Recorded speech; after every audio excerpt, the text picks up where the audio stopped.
जी अस्सलाम वालेकुम। Second year biology से हमारे पास एक आसान और सिंपल सा जो है हमने चैप्टर स्टार्ट करना है, वो है चैप्टर नंबर 25 इकोसिस्टम। तो इकोसिस्टम में सबसे पहले जो आज का जो हमारा लेक्चर है, इसमें हमने बेसिक कंसेप्ट्स देखने हैं, बेसिक टर्म्स देखनी हैं, बेसिक डेफिनेशंस देखनी हैं।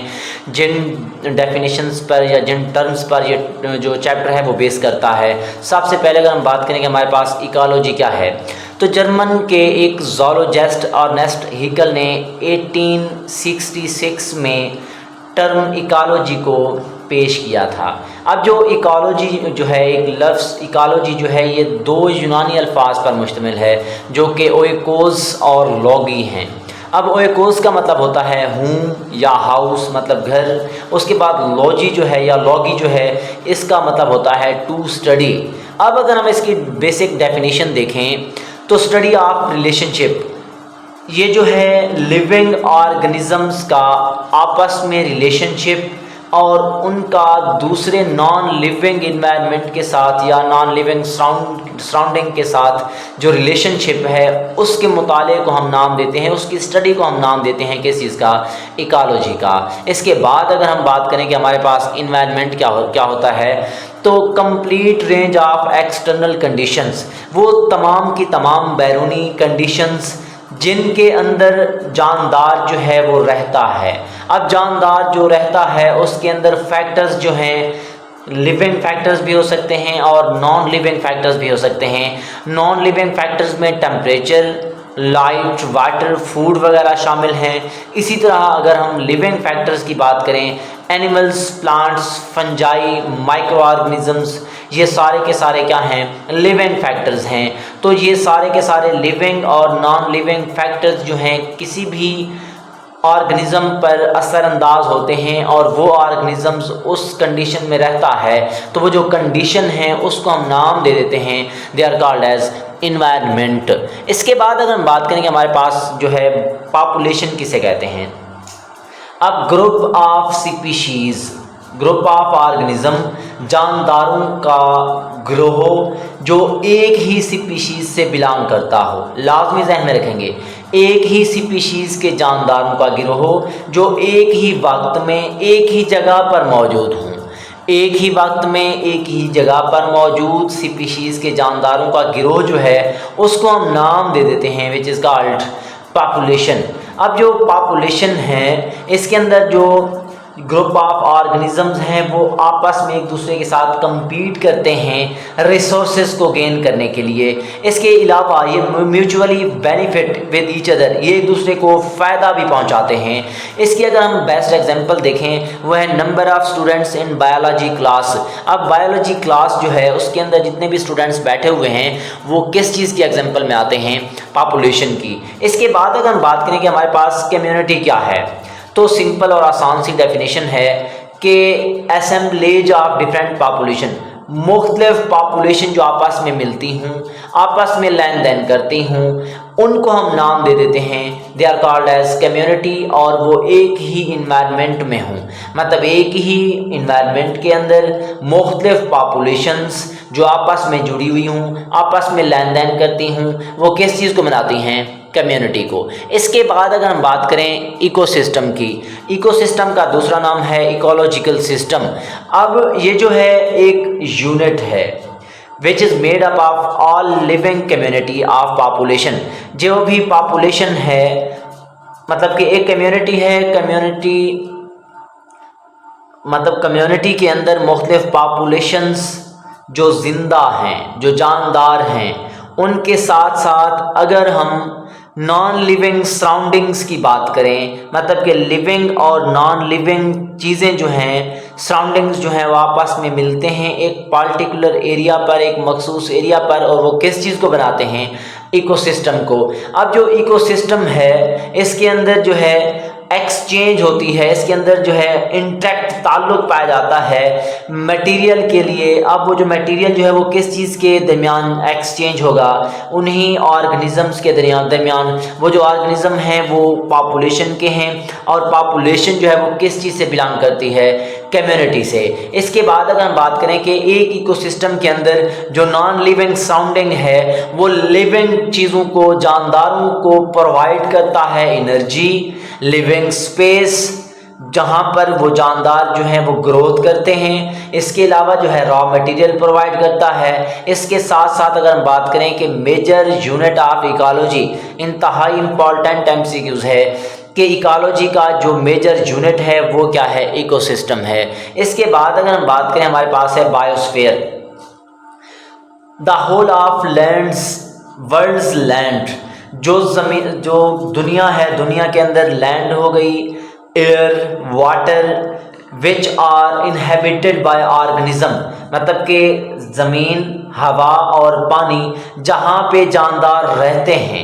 ज़मीन का वो हिस्सा जो कि लैंड हो सकता है, वाटर हो सकता है, पानी हो सकता है, तो उस जगह पर जहाँ पे जानदार रहते हैं उसको हम नाम देते हैं विच इज़ कॉल्ड बायोस्फीयर। अब बायोस्फीयर जो है ये लार्जेस्ट बायोलॉजिकल सिस्टम है जो एटमॉस्फेयर के अंदर ज़मीन से तकरीबन 8 से 10 किलोमीटर जो है वो ऊपर तक क्या है, एक्सटेंडिंग है और फैला हुआ है। इसको हम नाम देते हैं किस चीज़ का, बायोस्फीयर का। इसके बाद अगर हम बात करें कि हमारे पास बायोम क्या है, आप लोगों ने फर्स्ट ईयर की बायोलॉजी के पहले चैप्टर में जो है एक तारीफ पढ़ी होगी जिसको हमने नाम दिया हुआ था वहाँ पे बायोम का।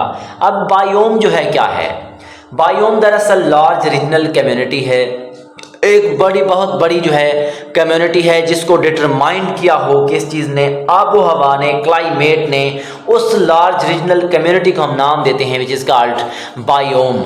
अब इसकी जो सम मेजर टेरेस्ट्रियल बायोम हैं, खुश्की वाले बायोम हैं, वो फॉरेस्ट, ग्रासलैंड, वुडलैंड, शर्बलैंड वगैरह, ये सारे के सारे जो हैं बायोम की एग्जांपल्स हैं। अब जो बायोम्स हैं वो आपस में मिलते हैं, किस चीज़ को बनाते हैं, इकोसिस्टम को। ये भी एमसीक्यूज में आ सकता है। उसके बाद है habitat, the area of earth, ज़मीन का वो हिस्सा जहाँ पर एक जानदार रहता है, ज़मीन का वो हिस्सा, माहौल का वो हिस्सा जहाँ पर जानदार रहता है उसे हैबिटेट या मस्कन कहते हैं। जैसे कि पॉन्ड, डेजर्ट वगैरह किस चीज़ के एग्जांपल में आते हैं, हैबिटेट की। इसके बाद अगर हम देखें इकोलॉजिकल निश, इंतहाई अहम शॉर्ट क्वेश्चन है और इंतहाई आसान सा है। अब इकोलॉजिकल निश किसे कहते हैं, एक हैबिटेट के अंदर डिफरेंट ऑर्गेनिज्म जो हैं उनके पास डिफरेंट वेज होते हैं ऑफ लाइफ, ज़िंदगी गुजारने के। इसके साथ साथ फूड रिलेशनशिप और दूसरे जानदारों के साथ जो रिलेशनशिप है वो भी हर जानदार का क्या होता है, मुख्तलिफ होता है।